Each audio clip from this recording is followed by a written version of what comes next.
Hey guys, what you see before you are two AK calibers.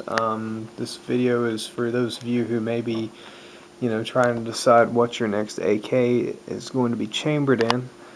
On the left you have 7.62 by 39, which is kind of the classic AK-47 caliber. On the right you have 5.45 by 39, which is the AK-74 caliber.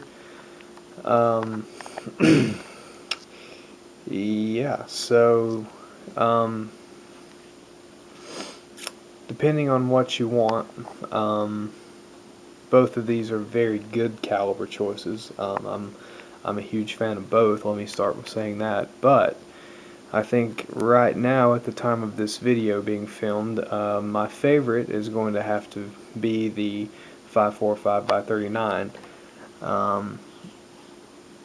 Reason being is that it's a very high speed, low recoil round that maintains its energy even out at longer ranges than the 7.62 by 39. Due to the ballistic coefficient of the round, you'll end up having more kinetic energy at longer ranges than the 7.62 by 39 is capable of producing, meaning you'll actually have more stopping power out of the 5.45.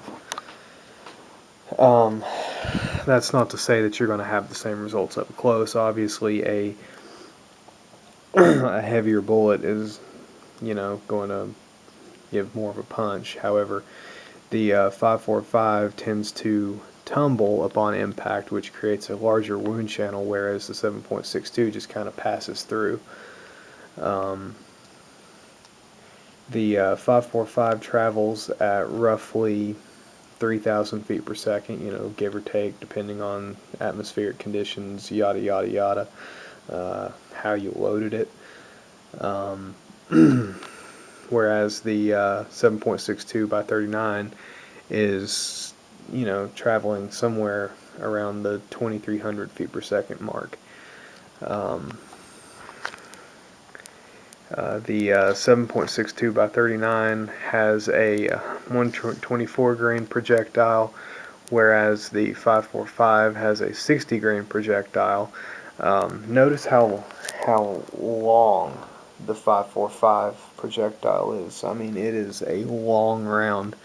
No wonder it tends to tumble upon impact. I mean, by the time the front of it has slowed down, the rear of it's still wanting to go at its original pace, so it tends to just kind of start yawing.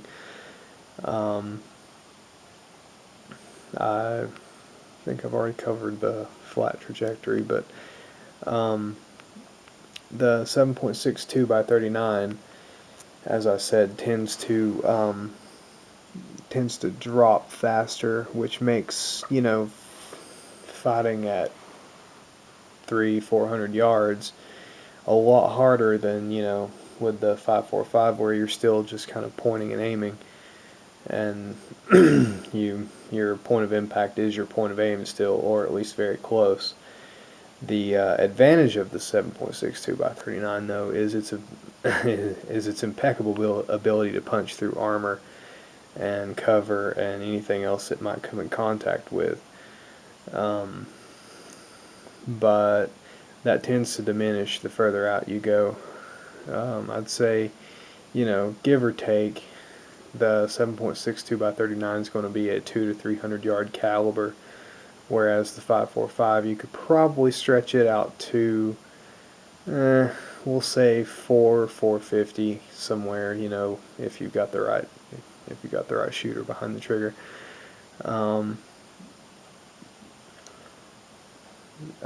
Yeah, I think that's about all I wanted to cover on these. I'm going to have to say advantage for all-around general purpose use goes to the 5.45, but if you feel like you may need to be overcoming cover, if that's the gun, or if that's the use you're going to have for your gun, then you might want to consider the 7.62 by 39.